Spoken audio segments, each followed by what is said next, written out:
J'étais pas prête. Coucou et bienvenue dans ce nouvel épisode de The Boys Club, le podcast de Mademoiselle sur la masculinité. Cette semaine, on reçoit Thomas Hercouet qui va vous parler de son rapport à son genre et de tout ce qu'il a appris en se renseignant sur le féminisme. Bonne écoute. La bite. Oui, la bite. Il parlera évidemment de sa tub, car ça fait partie de la masculinité, c'est important. Bon épisode et à tout à l'heure.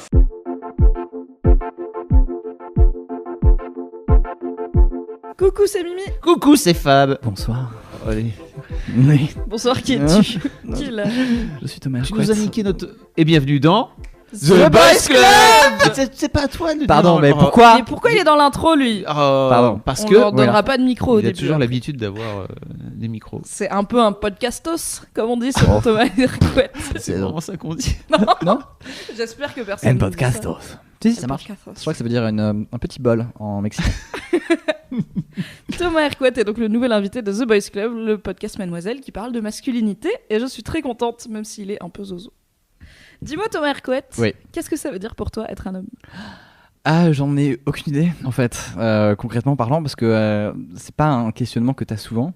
Je sais ce que ça veut dire pour les autres, être un homme. C'est-à-dire faire preuve d'une certaine virilité, pas trop montrer ses émotions, être assez facilement dans la domination de l'autre, s'affirmer vraiment fort, parler fort en fait, globalement. Je pense que globalement, être un mec pour les autres, c'est vraiment parler fort et avant tout le monde et beaucoup.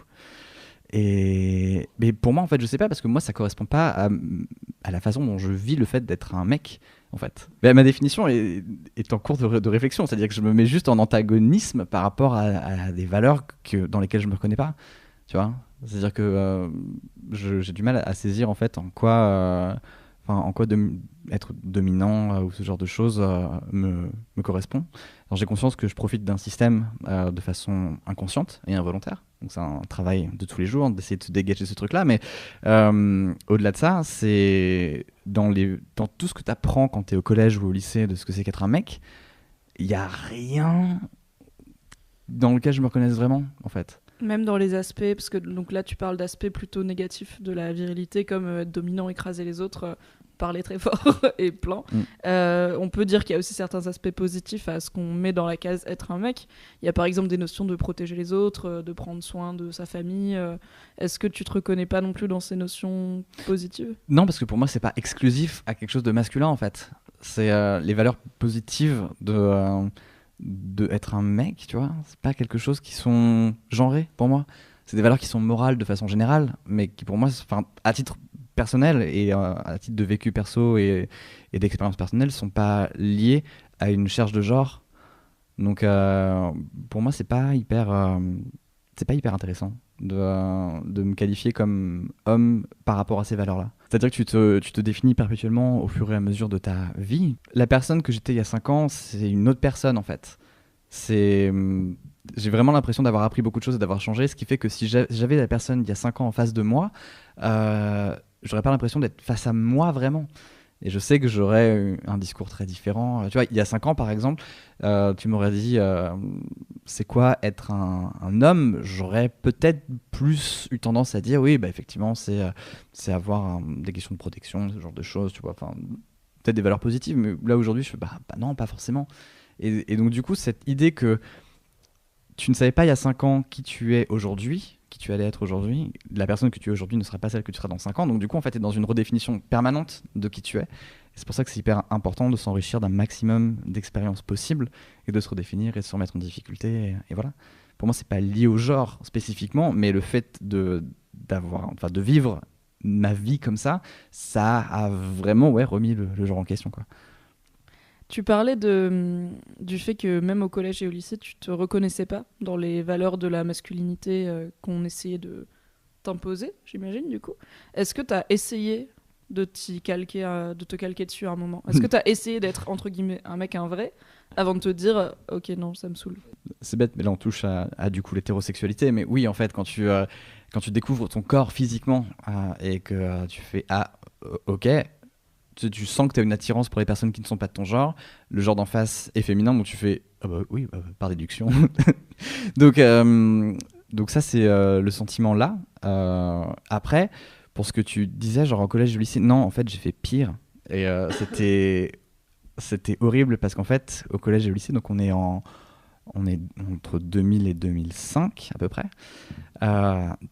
Donc c'était les naissances de la culture geek, naissance de la culture un peu nerd. Et en fait, tout ce qui était nerd, c'était pas hyper bien vu. Je me rappelle fait déchirer. Je lisais un magazine sur Pokémon dans la cour et je me suis fait déchirer parce que c'était nul, tu vois. Oui, c'était un truc de bébé. Ouais, c'est un truc de gamin, tu vois.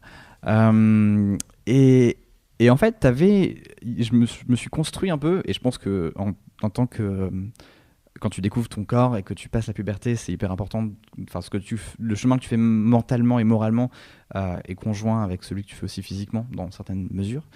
Et là, en fait, ce qui est rigolo, c'est que il y avait beaucoup de gens qui étaient extrêmement virils, un peu beaux, la Bretagne quand même, hein, et un peu bourrin. Et oui, c'est le point breton. Pas hyper. Le saviez-vous, Thomas, t'es breton. On arrive sur Doctor Who dans moins de 10 minutes, t'inquiète. Et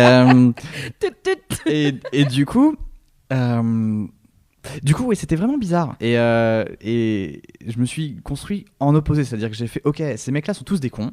Et je veux pas du tout être comme eux. Et du coup, je me suis réfugié sur Internet, où j'ai eu des potes formidables, etc. Mais en fait, t'as aussi une partie de la construction qui est en réaction contre ces gens-là. Donc tu fais, écoutez, moi je suis un mec qui est plutôt, je me définis comme un mec sensible, ok. Je suis pas un bourrin qui fait du foot. Je joue à des jeux vidéo parce que j'ai de l'intellect. Tellement croisé sur Internet quand j'avais 14 ans. Et en fait, ce qui est horrible, c'est que tu évolues dramatiquement en nice guy, quoi. Le mec qui après va faire... je pense que c'est une phrase que j'ai dite quand j'étais au lycée, quoi. Mais de toute façon, les meufs veulent sortir qu'avec des mecs bourrins et les mecs qui ont vraiment du cœur et qui tiennent à elles. Et putain, ça, à déconstruire, c'était marrant. Hein. Mais du coup, en fait, c'était une masculinité qui était aussi toxique parce que tu te dis, ok, les mecs en face de moi qui me font chier se disent que c'est des vrais mecs qui sont vraiment virils et tout. Non, moi, je suis vraiment un mec sensible. Je suis pas comme les autres mecs, quoi.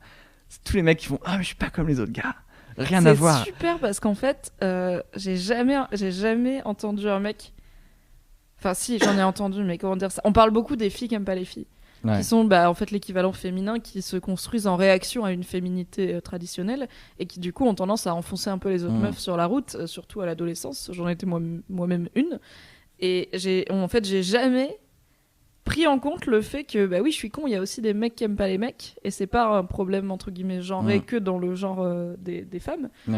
Et du coup je suis très contente parce que je me dis mais je suis bête, enfin pourquoi j'y ai jamais, surtout que je pense qu'il y a des gars texto qui m'ont dit moi je suis pas comme les autres mecs dans le sens sors avec moi et pas avec les autres mecs, parce que effectivement j'ai du cœur, je suis sensible et tout, et j'ai jamais percuté que c'était les mêmes mécanismes que les filles qui aiment pas les filles. C'est en fait les filles pour qui la féminité c'est facile.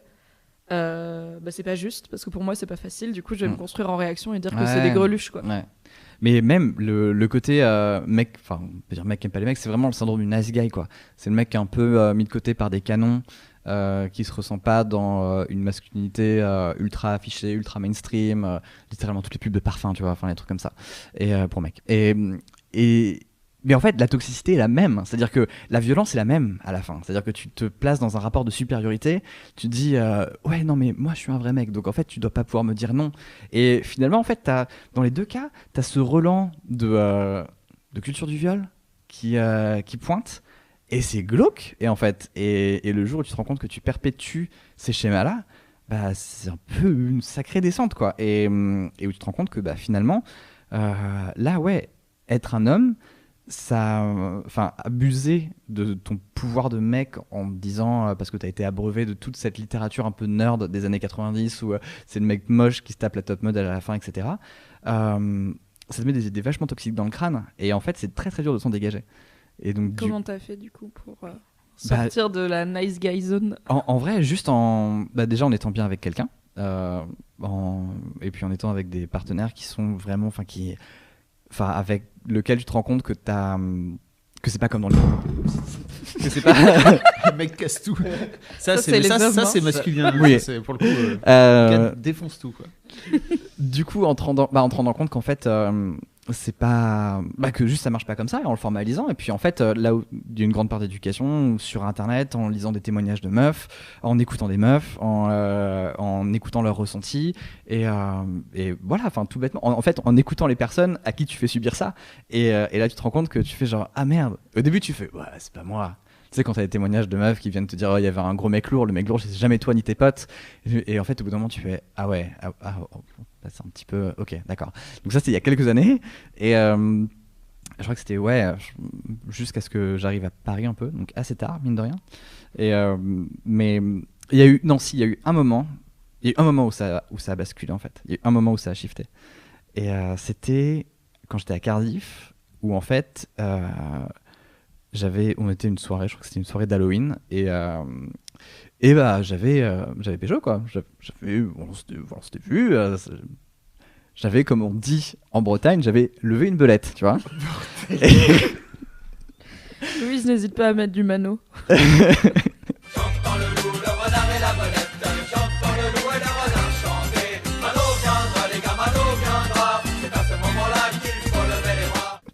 Donc, le truc, c'est bon, le courant passe et tout, on se revoit.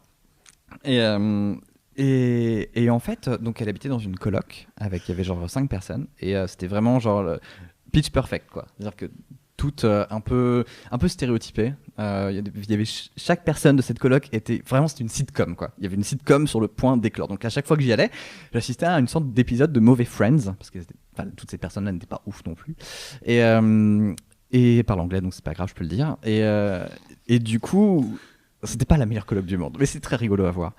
Et en fait, un jour, donc j'étais avec ma meuf de ce moment-là, quoi. On était ensemble depuis genre 15 jours. C'est 15 jours qu'on s'est dit, allez, ok, on est ensemble.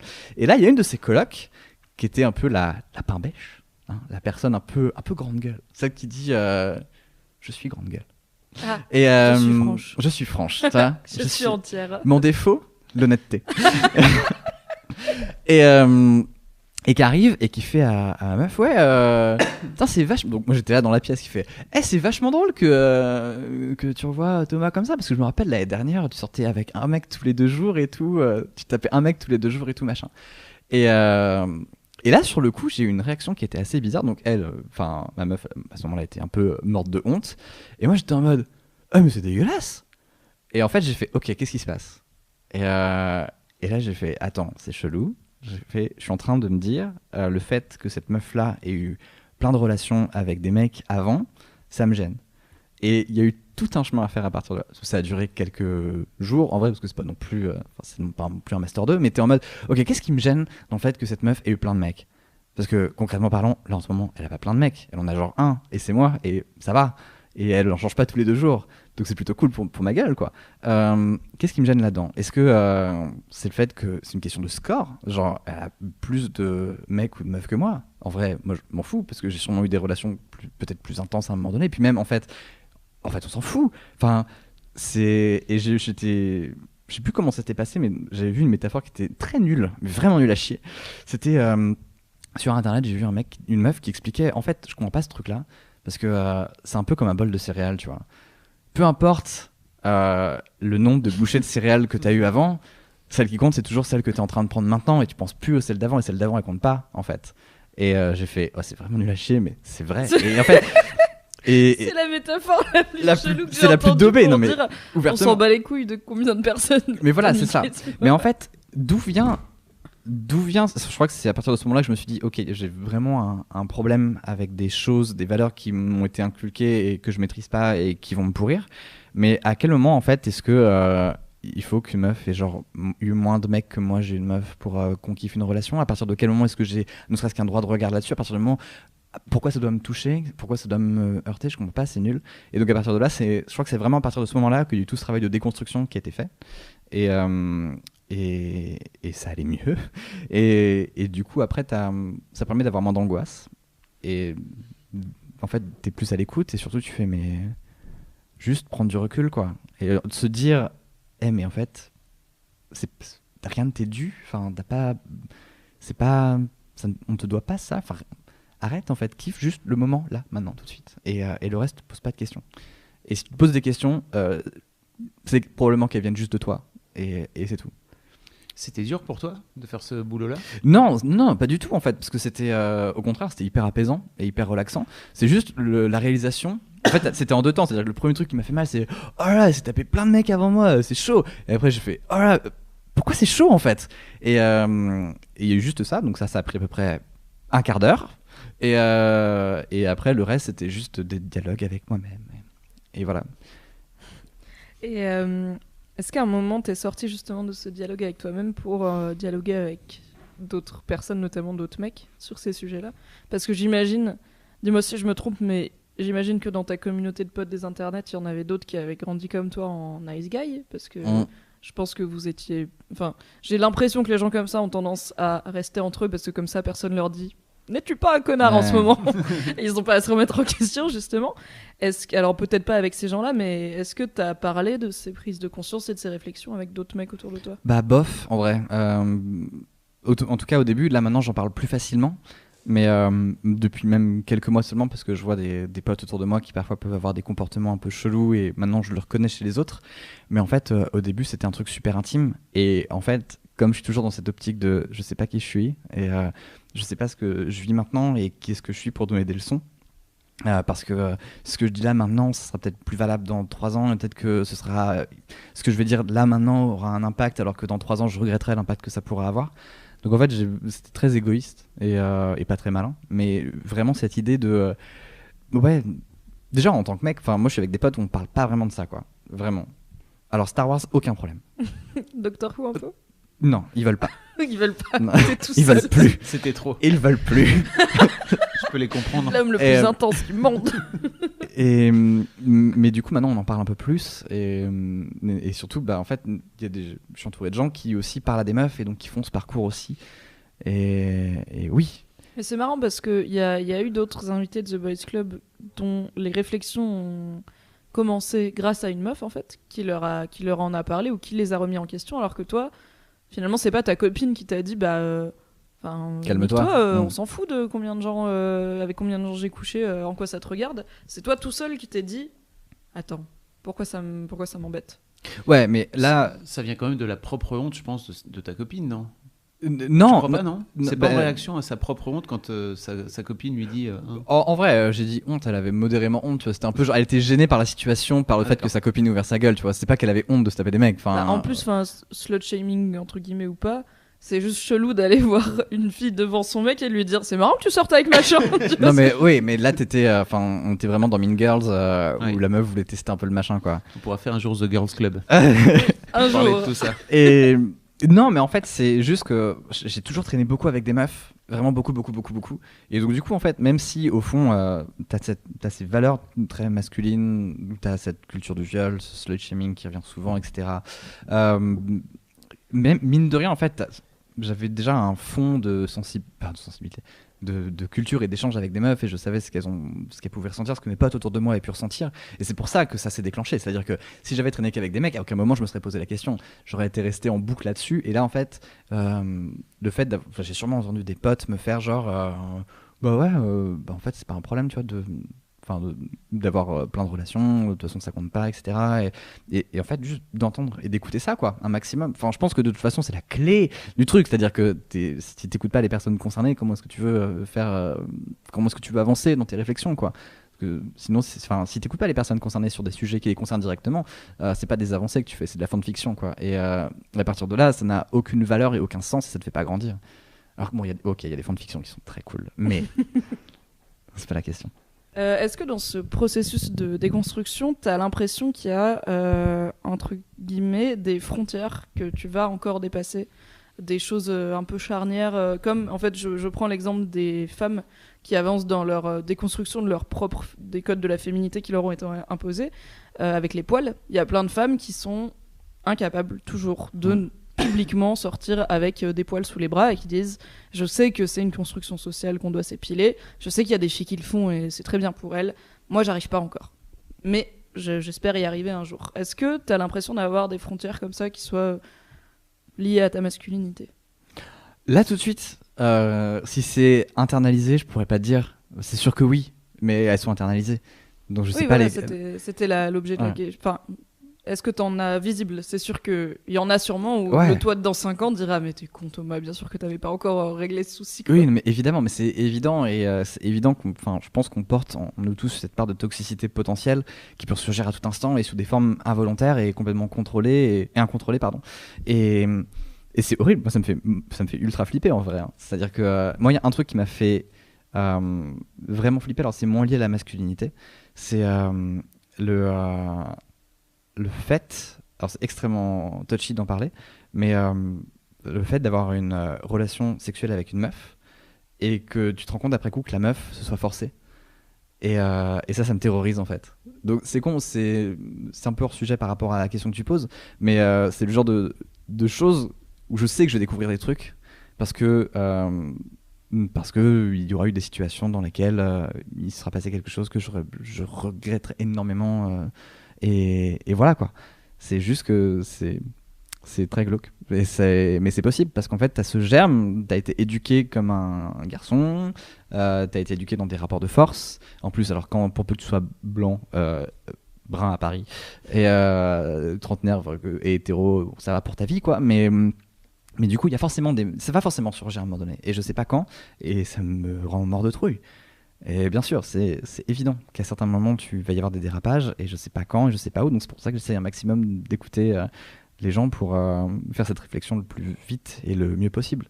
Mais on est faillible, et c'est horrible de se dire ça. Bon, à la fois, c'est ce qui nous rend humains, mais c'est vraiment ce qui me fait le plus peur. Wow. Comment dire ça? Et ça, t'en parles aussi avec d'autres mecs? En fait, c'est le paradoxe quand on prend conscience de la culture du viol, c'est que énormément de femmes sont victimes de viol.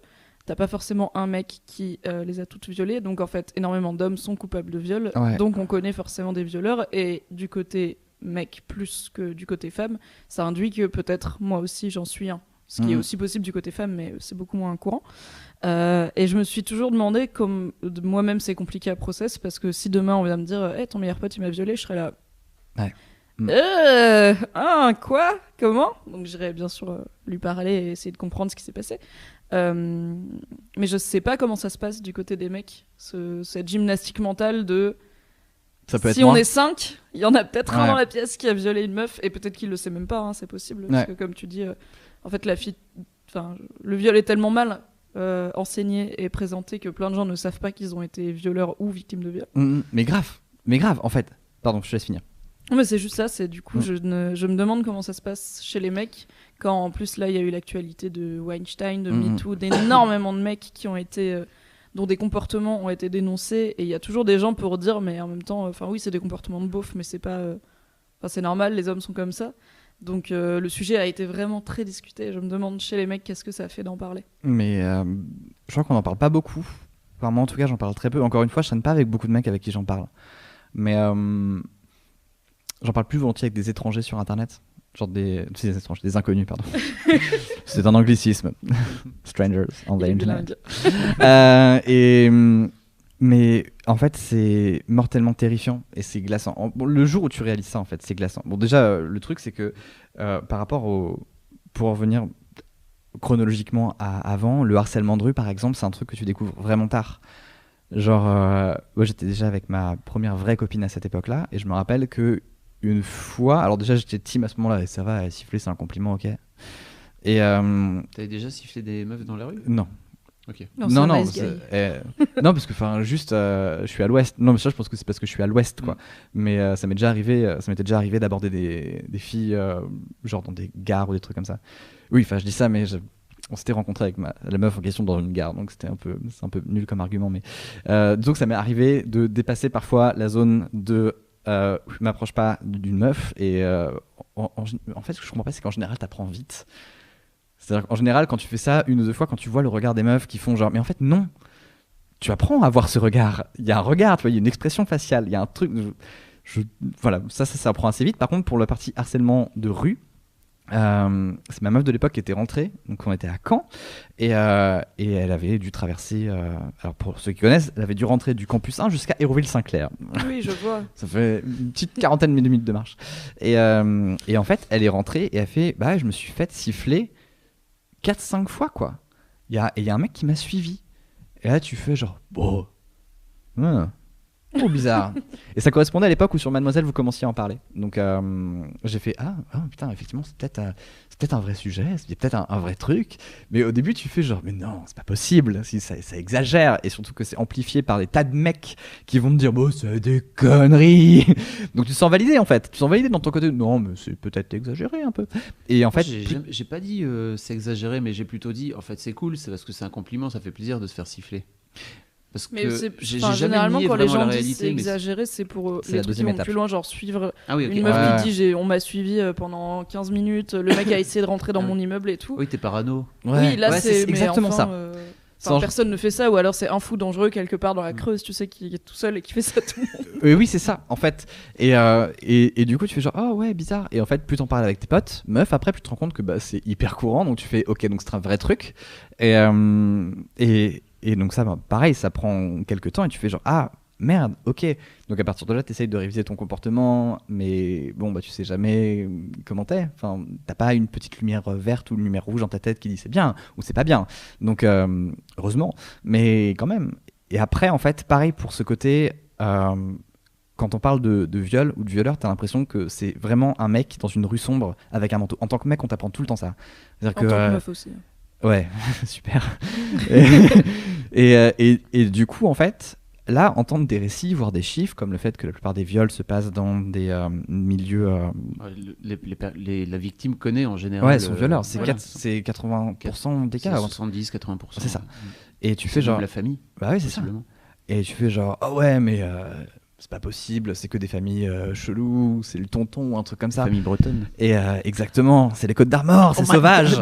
Et Il va t'arriver des bricoles, toi. Je disparais. Ce n'est pas Fabrice. Et du coup, en fait, t'apprends ça et au fur et à mesure, tu entends des témoignages de meufs. En fait, c'est des meufs qui vont pas te dire, je me suis fait violer. C'est, oh ouais, il était relou hier. Machin, il voulait absolument qu'on baise. Moi j'avais pas envie, mais bon, tu vas faire quoi? Bah du coup je me suis laissé faire. Et en fait, ce qui me tue, c'est que je crois qu'à chaque fois, au début, quand on avait ces discussions-là, t'avais tous les gens autour qui faisaient, oh bah ouais, bah, oh tu sais, hein, c'est pas grave. Et en fait, tu mets du temps à mettre le mot dessus, quoi. Et du coup, une fois que t'as mis le mot dessus, une fois que t'as fait ce chemin intellectuel, tu peux pas t'empêcher de regarder ton historique internet et faire ok, est-ce que c'est et donc j'ai rappelé une ex et j'ai fait écoute, j'ai un souvenir de une fois où on a fait ça et je me rappelle que tu m'avais dit que tu t'étais un peu forcé pour le faire et comment tu l'as vécu et tout et j'étais mort de trouille parce que je me suis dit putain, est-ce que je l'ai violé, quoi? Est-ce que vraiment c'était un viol? Et donc on en a beaucoup parlé et donc alors elle m'a dit qu'elle a pas vécu comme ça, mais moi ça me terrorise en fait, le fait de pas, enfin c'est tellement compliqué en tant que mec de dire bah oui en fait potentiellement parce que on a cette ascendance, parce qu'on nous offre cette ascendance, parce qu'on nous dit c'est toi qui as le pouvoir, c'est toi qui prends les devants, sois dominant, parfois non, ça peut vouloir dire oui, ça peut être un jeu, etc. Tu peux très vite, elle est fatiguée, c'est pas grave, chauffe là quand même. Il y a tellement de situations dans lesquelles tu peux te dire ok, en fait il y a une ligne rouge, mais la ligne rouge elle est largement avant le mec dans un impair qui est dans une rue sale, quoi. Et du coup à quel moment est-ce que je la traverse ou pas? Et bah du coup il n'y a pas de réponse facile. La seule réponse facile c'est de parler. Et non, enfin moi c'est comme ça que je fais, c'est que j'essaie de parler un maximum et dire bah c'est con, non, parce que ça peut être extrêmement sexy, mais juste en fait de dire bah voilà c'est est-ce qu'on fait ça, est-ce que t'es partante, etc. Comment tu le sens, comment ça va, etc. Et voilà. C'est la seule et la meilleure façon de pas violer quelqu'un. Oui, bah c'est déjà carrément. de pas violer quelqu'un et pour s'assurer qu'il n'y a pas de risque en fait de parler de consentement tout simplement, de le demander. Et comme tu dis, ça peut être très chouette et pas du tout un tue l'amour. J'ai fait une vidéo dessus. Je vous invite à regarder la vidéo. On vous la mettra en lien dans la description. 3 idées reçues sur le consentement. Mais oui. Mais en plus, alors, on va aller un petit peu loin dans les confessions, mais bon, tu m'as demandé de venir armé. Mais pour moi, ce truc-là, le consentement, c'est mon plus gros kink. C'est-à-dire que il y a littéralement rien de plus beau, de plus intense et de plus érotique que de voir une relation où les deux, 3, 4, 5, 300. Loin dans la confession, en effet. Où les personnes qui sont impliquées sont extrêmement consentantes et passionnées, et où tu sens cette électricité en fait qui se vit. Ça, c'est une énergie qui est extrêmement érotique, et c'est pour ça que tu as toute une dans le porno, tu as beaucoup de trucs de soumission, de choses comme ça, et moi ça me rebute mais tellement. En fait je comprends pas, moi ça me bloque. Je trouve ça je fais genre voulez que j'appelle quelqu'un ou... Mais en même temps, il peut y avoir de la soumission consentie, et c'est un peu le but, justement. Oui. Le BDSM bien fait, c'est cool. Ouais, mais d'accord, mais Ok. tu le sens, tu vois. Ça, c'est quelque chose que tu... Comment tu le sens? Je dirais à travers une vidéo. Bah, mais justement, j'ai pas résolu cette équation-là. Je t'enverrai des liens. Mimi connaît les bails. Après, c'est C'est payant, mais ça vaut le coup. Après, c'est ultra spécifique. Et encore une fois, peut-être que là, on arrive à quelque chose de super intime et très perso. Mais enfin, je trouve que ouais, le consentement, c'est ultra sexy, quoi. C'est vraiment, pour moi, c'est le must, quoi. Donc, En fait, je sens beaucoup de culpabilité en toi, ou en tout cas de peur de merder. Ce qui est hyper intéressant en soi. Mais je me dis aussi, est-ce que t'es pas dans un moment de ta vie où justement t'es tellement flippé de déconner que peut-être tu t'interdis de tester ou de tenter des trucs. Tu vois, tu disais tout à l'heure d'aller voir une inconnue. Il y a ce fameux débat autour de la vidéo de Marion sur le harcèlement de rue. C'est moi, mes parents sont connus dans la rue. Bah ouais, en fait, heureusement que ça peut continuer à exister et que tu peux avoir cette démarche-là en tant qu'individu, de venir interpeller un autre individu en disant désolé, c'est vraiment pas un truc que je fais tous les jours. Mais tu vois, je sens chez toi un truc de main levée, putain, j'essaie d'être le plus cool possible. Non? Non, oui et non. Enfin, je suis une flippette de base, genre énorme. Il y a d'autres trucs. Et ça passe par d'autres trucs, tu vois. Cette recherche d'autres choses passe par d'autres choses. Et c'est... Je sais pas comment te le dire. T'es d'accord avec mon ressenti, Mimi, ou c'est que moi? Je suis d'accord, mais je le vois pas. En fait, je sais pas si c'est de la culpabilité ou juste de l'évolution, ou en fait, bah, c'est peut-être de ça que tu parles, Thomas, quand tu dis cette recherche d'autre chose passe par d'autres choses. C'est qu'en fait, tu passes 2 ans à être le mec qui parfois va parler à une fille dans une gare parce qu'il la trouve jolie, et parfois tu sors avec, c'est très bien.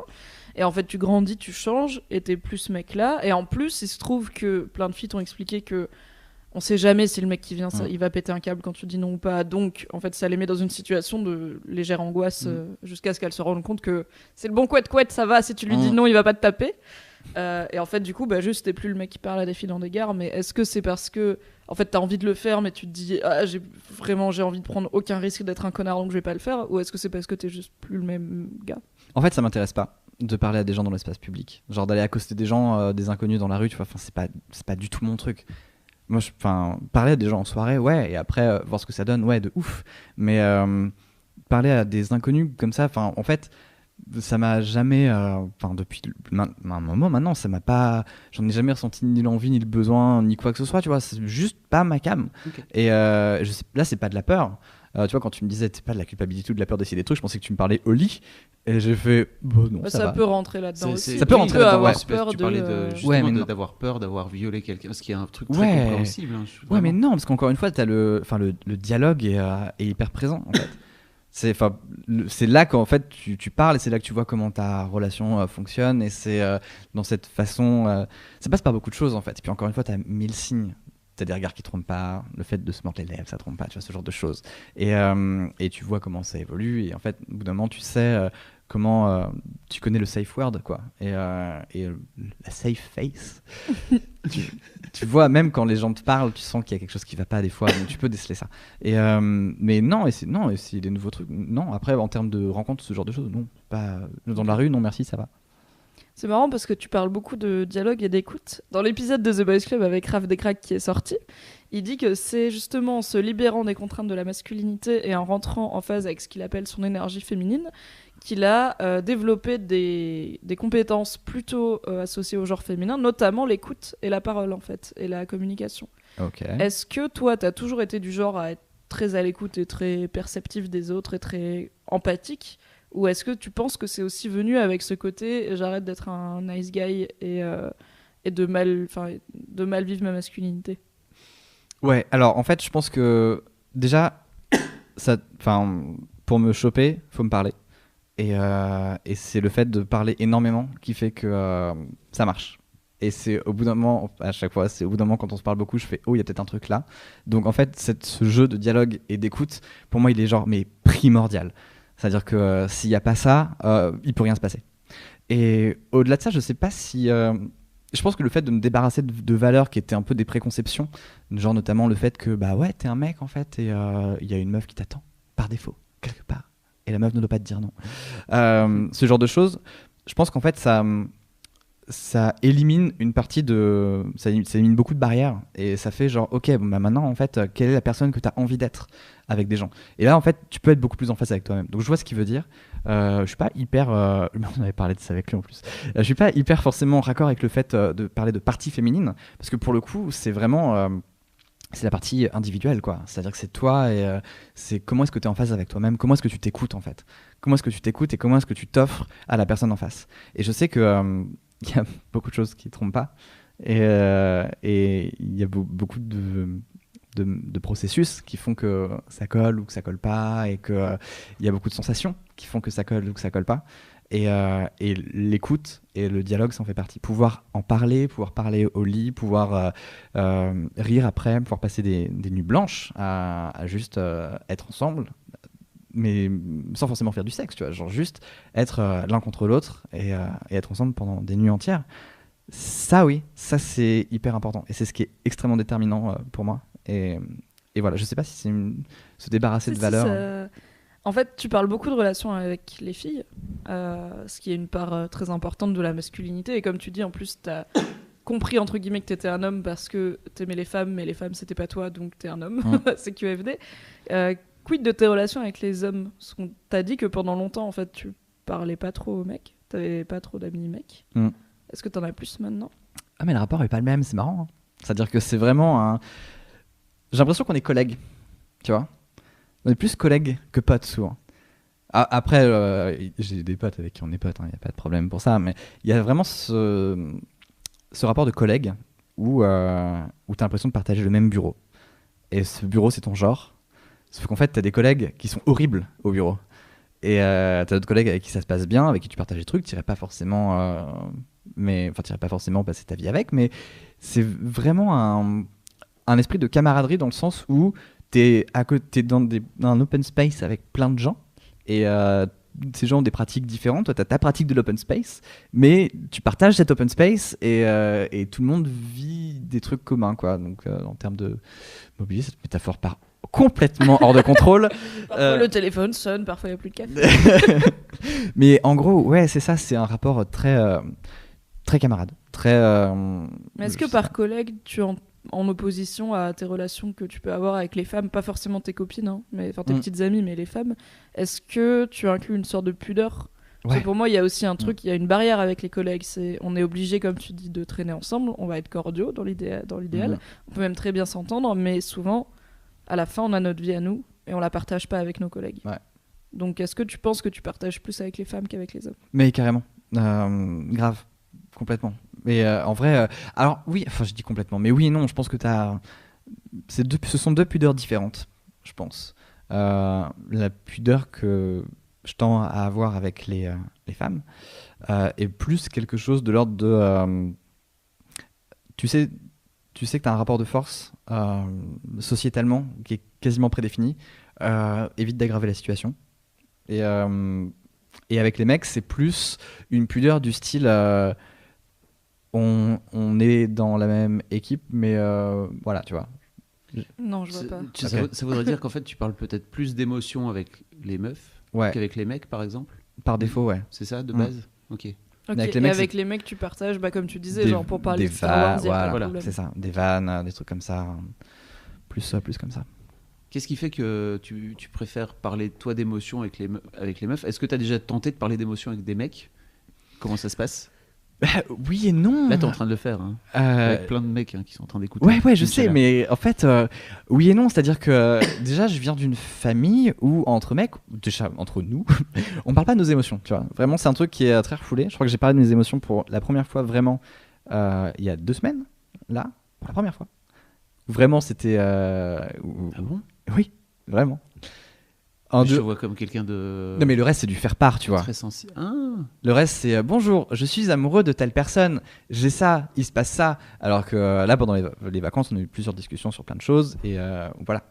Et pour la première fois, et tout le monde était très mal à l'aise d'ailleurs. Parce qu'effectivement, se foutre à poil devant sa famille, c'est audacieux, surtout quand c'est des sentiments qui peuvent être parfois un peu complexes. C'est un peu. Si t'as pas l'habitude dans la famille. Si t'as pas l'habitude, c'est plus bizarre. compliqué. Et du coup, avec tous mes potes, donc déjà, la plupart des potes que j'ai, c'est des potes que j'ai depuis un moment. Et quand j'étais gamin, je parlais pas d'émotions avec mes potes mecs, jamais.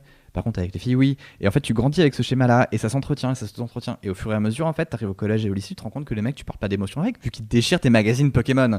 Après, les meufs, tu parles d'émotions avec, et donc du coup, tu te rends compte que t'as des pratiques genrées, pour le coup, que tu vas perpétuer sans faire exprès. Après, je suis arrivé en prépa lettres, et effectivement, en fait, on avait... Ah ouais, non, c'était différent, c'est rigolo. Hein. Seule année où c'était différent. J'ai un de mes meilleurs potes qui s'appelle Sébastien, qui est un des seuls mecs avec qui j'ai vraiment parlé de mes émotions quand j'étais en prépa. Mais ça s'est arrêté là. Et après, on est revenu sur le schéma classique. Bisous Sébastien. Alors. Bisous à lui. Merci d'être là, Sébastien. Et du coup, c'est assez drôle, c'est un truc qui se perpétue. Et là, aujourd'hui, je le perpétue encore parce que, mine de rien, les gens avec qui je traîne, on n'a pas forcément l'occasion de parler beaucoup émotions et sentiments. Il faut que je prenne rendez-vous avec mes potes pour parler émotions et sentiments. Et tu vois, je te percevais de l'extérieur comme quelqu'un de très sensible et qui, justement, avait tendance à devoir évacuer tout l'aspect émotif. Non. Oh là là. On l'a jamais fait ensemble, hein, mais, non, mais je sais. De l'extérieur, moi, je me disais juste, Thomas, c'est quelqu'un qui cause de lui, quoi. Mais jamais. Ok. Mais parce qu'en fait, on en revient à ce truc initial. Doctor Who, voilà. Et bah oui. Alors, donc du coup. Non. Quid de la réincarnation. Non. Mais non, parce qu'en fait, je pense que quand tu reviens à ce truc-là où c'est très dur de se connaître et c'est très dur de savoir ce que tu veux vraiment. Et c'est très dur de savoir, en fait, il y a beaucoup de choses que tu penses savoir sur toi et que tu penses avoir. Il y a beaucoup d'envie aussi. Je pense que c'est un truc quand t'es dégagé de toutes ces valeurs-là, tu dis ok, là j'ai envie de me diriger vers là. Et donc, comme quand tu conduis une voiture et que quand tu regardes la route, inconsciemment tu bouges ton volant vers là où tu regardes. Tu fais genre j'ai vraiment envie d'aller par là. Et au bout d'un moment, en fait, tu te rends compte que tu te connais pas tant que ça. Et je pense que ça nous est tous arrivé à un moment donné, en fait, de s'engager dans une situation quelconque et faire genre mais en fait, est-ce que c'est moi ? Et ça m'est arrivé mais un nombre assez incalculable de fois et ça surprend toujours. Et c'est comme ça qu'on grandit et c'est comme ça qu'on change et c'est ce qui fait que la personne que t'es dans 5 ans ne sera pas la personne que t'es aujourd'hui. Oui, c'est sûr. Donc voilà, non, et donc du coup j'évacue jamais, ou rarement. Ou si, ça passe par la création, mais ça passe par d'autres choses. Créer des jeux vidéo, par exemple. Oui, faut voir la tête de la création. Là, qu'est-ce qu'on va faire ? On va faire un live blind test de Klaxon tout à l'heure. Quoi ? Oui, pour ceux qui ne savent pas, Thomas Hercouet est l'un des community managers de Topito, qui font des lives Facebook extrêmement créatifs. Et récréatifs. Là, ça évacue des sensations, des émotions. 1000. Donc, il y a un blind test de klaxon. Exactement. On parlait tout à l'heure de pudeur. Du coup, comment va ta bite ? À quel niveau ? Parce qu'il y a plusieurs. Globalement, ça va, il te passe le bonjour. Non, c'est horrible. Cette phrase est horrible. C'était vraiment un réflexe. C'est marrant. J'imagine une petite bite avec un petit gant qui fait coucou. C'est fou quand tu t'imagines une tub pareille, tu peux pas t'empêcher de faire la voix de Mickey, genre. Bonjour. T'imagines si elle disait coucou. C'est loup. Il y a peut-être des tubs qui font plus salut. Genre Rocco Siffredi, ça te met, elle dit salut. Salut. Il a plutôt la voix de Schwarzenegger, quoi, tu vois. Alors que si ça tombe, Schwarzenegger a une toute petite bite. On sait pas. Ah, on sait pas. Comment va ma bite ? Oh, ça va, on a une relation, je pense, comme beaucoup de mecs, on s'entend bien sur une base régulière. Okay. Et comme d'hab, il arrive que nous ayons quelques différends. Et voilà, ça arrive. Ça veut dire quoi ? Qu'est-ce que ça veut dire des différents ? Bah, tu sais, des fois que ça ne réagit pas comme tu aimerais que ça réagisse, dans les deux sens possibles. Ok, donc on parle d'avoir une érection alors que c'est pas le moment, voilà. ou de pas avoir une érection alors que c'est le moment. C'est ce on qui est arrive. sur des périphrases quand même autour de la sexualité, c'est fascinant. C'est PG-13 ou pas ? Qu'est-ce que non, on dit des bites, on dit des tubs, tout à l'heure, phallique, tout ça. Des fois ça monte et quand il faut pas. T'as le droit de dire érection. Mais non, sinon oui, bon après on a un rapport très fonctionnel. Très bien, je sais pas en fait. Est-ce que vous avez toujours eu un bon rapport ? Oui. Oh, on s'entend bien. Hein. Il n'y a jamais eu de, je sais pas, de complexe de. Non. Comment s'est passée ta puberté ? Bien. J'ai eu une puberté qui était très peu questionnée. J'ai toujours eu, tu sais, la puberté, t'as toujours plein de prospectus pour t'expliquer que la puberté c'est pas grave, ok, c'est pas grave, tu vas survivre, il se passe des choses, tes poils poussent. Et à chaque fois j'étais genre ok. Le seul truc qui m'ont plus gonflé, c'est que j'ai eu des poils sur le torse. Et là je fais oh non c'est chiant, mais beaucoup, c'est le seul truc, tu vois. Beaucoup. Oui, chérie. Non, mais c'est vrai. Thomas est poilu. Oui. Ouais. Je suis un breton angora, comme on l'appelle. Non, mais Thomas est beaucoup plus poilu. Thomas est beaucoup plus poilu. Par exemple, de son torse, je trouve, il est pas très poilu, tu vois. Je me rase tous les jours, mec. C'est ça. Évidemment, tous les C'est-à-dire 2 que jours. de l'extérieur, on pourrait croire que t'es un berbe ou pas très Ouais. poilu, tu Mais vois. c'est à cause de sa Et tête de gentil jusqu'au garçon. moment où il ouvre négligemment le t-shirt. Il ouvre le col de sa chemise. Que c'est sa chemise Et là, la tu fais, magie opère. oh my god. Je suis à 2 doigts. Une Franchement, énorme il touffe. faudrait juste pour l'effet de surprise que je mette une chaîne. Juste Oui. pour la déconne, tu vois. Ça serait Chaîne en drôle. or dans les poils, Ouais, attends, c'est ça. c'est La base. c'est Et, ça la masculinité au final. Exactement. Donc tu disais que t'as été T'as pas aimé avoir des embêté, poils sur ouais, le voilà. torse. Non, bah non, parce qu'en fait, quand tu traînes avec des meufs et que les meufs te disent à longueur de collège, lycée, oh les mecs avec des poils, je déteste. Toi, tu vois des poils qui arrivent, tu fais, oh non. Tu fais, Oh ah bah, non. parce que t'as ce point de vue de 5 meufs, mais c'est toutes les meufs du monde, tu vois, à ce moment-là. Et tu fais, oh non, pas de poils. Sachant que même elle, ça se trouve, j'aurais pas demandé, faudrait que je fasse un sondage, mais je pense que peut-être des jugements qui ont été révisés depuis. Et du coup. Le mec qui va sur copain d'avant. Bonjour Julie de 5ème B. Aimes-tu les poils à présent? Signé Tom Tom. Et- Mais non, ouais, c'était vraiment la seule chose. Mais bon, c'est un truc que t'acceptes super vite. Mais non, sinon que ton corps change, en gros, ça va. Hein, c'est pas, ça a jamais été un problème. Est-ce que t'avais un accès à du porno quand t'étais ado? Ouais, ça m'a jamais branché plus que ça. Alors, c'est con. J'étais plus team hentai. Évidemment, je trouvais- car c'était un gros weeb. On peut le dire. Merde, Et- depuis tout à l'heure, on dit nice guy, un peu geek et tout. Bah Bon, oui. on sait ce que ça veut dire. mais en vrai, ça m'a très vite, ça m'a très vite saoulé. Et voilà, j'ai pas trouvé. C'est rigolo, mais quand en même fait. chaud le hentai quoi. Mais en fait, Oui, il y a de tout. Hein. Moi j'ai jamais. Ouais, t'as vraiment regardé, tout, hein. C'est pas mal. après, c'est très Je exacerbé. t'enverrai des liens. Non, mais ça m'intéresse pas trop tout ce qui est poulpe et tout. Enfin, moi j'ai. Mais non, mais mais c'est que- justement, il y a pas- il y a oui, pas que mais ça, c'est c'est très réducteur. c'est le cliché du hentai. En Désolé. vrai, dans le hentai, t'as tout.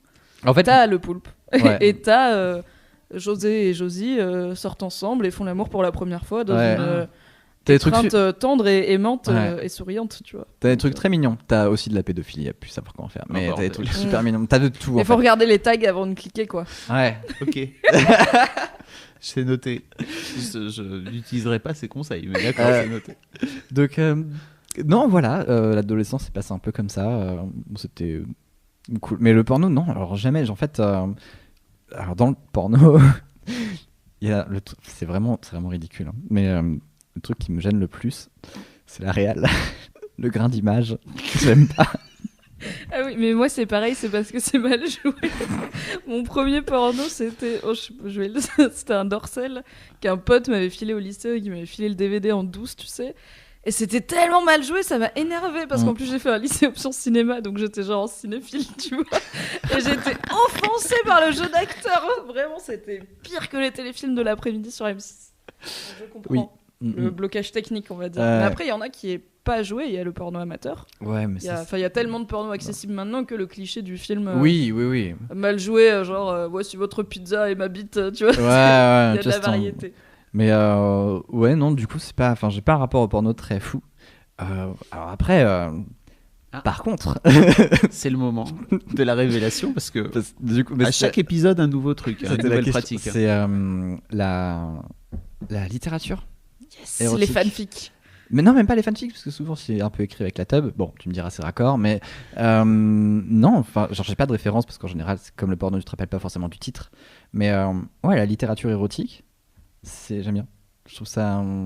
Alors je consomme pas de ouf, tu vois, mais genre j'ai pas acheté une Kobo pour ça, mais j'en connais. Hein. J'en connais quand j'achète des Kindle pour Fifty Shades of Grey, lire pénard ça dans le métro, mais j'ai des noms. Et c'est mon ancienne prof quand j'étais à Cardiff. Vas-y, arrête de la balance. Elle parle anglais, elle écoute pas ce podcast, on s'en fout. C'est une ancienne prof de maths à Cardiff. Elle a appris le français entre temps. Oh merde. Il a- Foutre. En je lisant suis 50 foutu. Shades, en lisant 50 nuances de Grey. Mais ça, je trouve ça cool parce qu'en fait, c'est très bête, mais tu te fais ton film. Ah bah c'est toujours bien joué dans Et ta tête, c'est bien toujours réalisé. très bien joué. Et c'est bien foutu. Et surtout qu'en fait, les mots ont un pouvoir. Et je pense qu'on soupçonne. Enfin, ouais, on soupçonne pas assez le pouvoir des mots.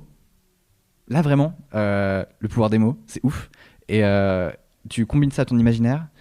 Je trouve ça vraiment borderline miraculeux. Ouais. Donc, est-ce que tu te branlais avec tes copains Non. en lisant de la littérature éventuellement Non. érotique Pourquoi pas après tout. J'étais en prépa lettres, Avec un mais quand même. magazine, Avec tous les potes en prépa lettres. avec leur truc du marque qui Ok. le sonne. Ouais, c'est ça. Non, mais non. Alors j'ai entendu dans un précédent épisode que ça se faisait. Non, mais jamais. Ça va, non, certainement pas. Non. Mais de du toute tout. façon, t'avais pas de pote mec. Ah bah si, quand même. Quand même. Mais Je sais bon, pas, je on demande, n'était pas hein, c'est toi qui intime. as dit. On n'était pas intime au point de. Mais depuis que j'ai vu ça, en fait, à chaque fois que je regarde une série ou un film et qu'il y a une bande de potes, je fais est-ce que eux ils se branleraient ensemble? Tu vois, genre Love Sick, De rien. les mecs dans Love Sick, ils se branlent ensemble. Oui, clairement, C'est les mecs sûr. dans. Mais Tout genre... le cast, tous les mecs dans Bref, ils se branlent ensemble. C'est sûr. Ouais. Ah oui, j'avais Mm. pas pensé à ça.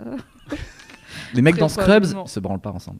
Bon, et du coup, j'imagine que vous. Si attends, JD et Turk, bien sûr. Je pense qu'ils se Non, qu'on mais branlent ouais, mais ensemble. attends, Mais- Kelso et Cox et tout, non. Ah. Non. Non. Cox, peut-être, je sais pas. Non. Non, pas non, Cox. non. Oui, Les mais mecs de JD et Kaamelott, Turk, par contre. JD et Turk à l'adolescence, c'est sûr Oui, qu'ils se bah, branlent évidemment. Et par contre, tu vois, Kaamelott, non. On peut aller loin comme ça, un peu. Kaamelott, non, ça dépend de qui. Hein. Non, non. Perceval et- Oui, globalement, non. Non, mais c'est Les pas. mecs de Friends, ils se branlent ensemble. Les Pas mecs de Ross, Friends, de ouf, ouais. parce que c'est le pire, Ouais, et ouais. qu'il aime pas les gens. Euh, Mais clairement, Chandler et Joey. Les mecs de Big Bang Theory, non. Avec Tom Selleck aussi. Non, ils sont trop Non, enfermés. ouais. Oh oui, Tom Selleck. Magnum. Est-ce que Magnum et Higgins ils se branlent ensemble? Euh, Je sais pas, on va faire des sondages Twitter. Ouais, Qui se branle qui se ensemble branle parmi ensemble ces ensembles de séries Ouais. télé? Hop là. Et du coup, j'imagine pas de doigts dans le cul non plus, comme Entre Lame mecs, l'a non. raconté Non. dans l'épisode 2. Non. J'aime bien la précision. Entre hommes? Non, jamais. Pas avant le dessert. Mikado. Non, non, bah, pas ouf. Cadeau, putain. Ah non, je viens de comprendre. C'était long. Mais moi aussi, j'ai mis Le un mec, petit il moment. peut pas dire érection, mais qu'est-ce qu'il est crado? Ok, très bien. Très bien. Pas de pratique de type masturbatoire collective. Donc. Non, non. Bon, bah écoute, hein, Il en fallait bien un. c'est un peu décevant, mais. Je suis désolé. Hein. Je pense- Rassurant. je pense Est-ce qu'on va- rassurant? Peut-être un peu. Ouf, je sais pas. Ça peut pas être tous les mecs. Vas-y. Ouais. Bon, écoute, Thomas, on va boucler là-dessus alors, je pense. Ok. Non, attends, il faut que je te pose la question. Ah oui, oui. la fameuse. C'est Oui. vrai. Du coup, pour la dernière question que je pose à tous les invités, quel personnage réel ou fictif représente selon toi une masculinité positive? Putain, tu me l'as posé tout à l'heure, je réfléchis encore en vrai. Là, j'en ai un. Ça va être un peu nerd, et peut-être que c'est complètement pété comme analyse, mais c'est Tidus, le héros de Final Fantasy X, qui commence le jeu ou un peu en mode beauf qui fait du sport et qui se pose pas de questions. Voilà, le mec, très innocent, très con au début, très con au début du jeu. Il voit une petite zoulette un peu fraîche, petite princesse là. Il fait allez. Et au début en fait, je crois qu'il crush pas sur elle dès le début, mais il fait genre waouh, elle est fraîche. Trop Pourquoi il est fraîche. alsacien d'un coup? Allez, hein. Et en fait, au fur et à mesure, donc Final Fantasy X, c'est une histoire, vraiment une histoire sur le deuil énormément. Je ne veux pas trop spoiler parce que c'est un jeu vraiment à faire, mais il y a vraiment ce thème autour du deuil. Comment tu dépasses le deuil, et tous les personnages en fait traversent ce deuil là, et c'est vraiment la thématique centrale du truc. Et donc Tidus et Yuna, qui est donc le personnage féminin principal de FF10, apprennent à se connaître et font tous les deux le deuil d'un truc. Et en faisant tous les deux le deuil d'un truc, ils sont tous les deux dans une position où ils vont essayer de montrer à l'autre que tout va bien et de se réconforter l'un l'autre. Et au début du jeu, ils s'écoutent pas. Et en fait, ils apprennent à s'écouter pendant tout le jeu. Et en fait, tu vois progressivement le personnage de Tidus, qui est très grande gueule au début du jeu, finit par en fait écouter les autres, et c'est quasiment le personnage qui parle le moins à la fin. Et c'est le personnage qui dit juste non mais vous parlez trop et stop, faut pas. Et en fait, c'est une progression qui est très intelligente, qui est en fait, bon, dans le cas du jeu, qui est tragique, mais qui est très intelligente parce que elle montre que tu peux arriver en te pavanant comme tu veux et faire le pan et tout et ce que tu veux. Au bout d'un moment, tu as tout intérêt à écouter les autres parce que c'est comme ça que tu grandis et c'est comme ça que tu prends le sens des autres et que tu prends le sens de ce que ça veut dire en fait pour les autres, de les écouter, de connaître leurs histoires et tout. Et en fait, tout le jeu, c'est Tidus qui dit c'est mon histoire, c'est mon histoire, c'est mon histoire, c'est mon histoire. Et tu te rends compte très vite qu'il fait ce glissement où il fait non, en fait, c'est pas mon histoire, c'est ton histoire, Yuna. Et moi, c'est cette évolution que j'ai trouvée vraiment touchante dans le jeu. Je trouvais ça à peu près bien écrit. Alors après, est-ce que mes souvenirs déforment un peu le truc au regard de mon expérience du jeu? Je sais pas, mais je trouvais ça vraiment touchant et bien écrit. Et voilà, pour moi, c'est ça. C'est pas hyper intelligent comme réponse. Il n'y a pas de bonne ou de mauvaise réponse. Et au moins, c'était détaillé. On va conclure là-dessus, sur ces belles paroles autour de Tidus, de Final Fantasy X, qu'on conseille à tout le monde. Merci beaucoup, Thomas, d'être venu dans The Boys Club. Merci Fab. Merci Mimi. Bisous. Est-ce que tu veux te faire de la promo ou est-ce qu'on peut te retrouver sur Internet? Pour l'instant, sur Topito. Et puis voilà, pour l'instant, juste sur Topito, on verra après. Très bien. Merci beaucoup. Et je vous donne rendez-vous un mercredi sur 2 à 18h pour un nouvel épisode de The Boys Club sur YouTube, sur la chaîne de Mademoiselle, ou sur iTunes et n'importe quelle autre plateforme de podcast que vous utilisez. Faut taper The Boys Club ou le podcast de Mademoiselle. Oui. Il s'y retrouve aussi. Tout à fait. Mademoiselle.com en audio. Tout à fait. Comme ça, vous pouvez pas le rater, vous n'avez pas d'excuses. N'hésitez pas à vous abonner et à laisser soit un petit pouce bleu ou un commentaire sur YouTube, soit des étoiles sur iTunes et un commentaire aussi si vous voulez me dire des trucs. Ça me fera très plaisir et ça aidera le podcast à être mieux référencé. Merci beaucoup. À dans 2 semaines. À plus tard. Pour un nouveau mec qui parle de lui. Plein de baisers tendres. Bisous.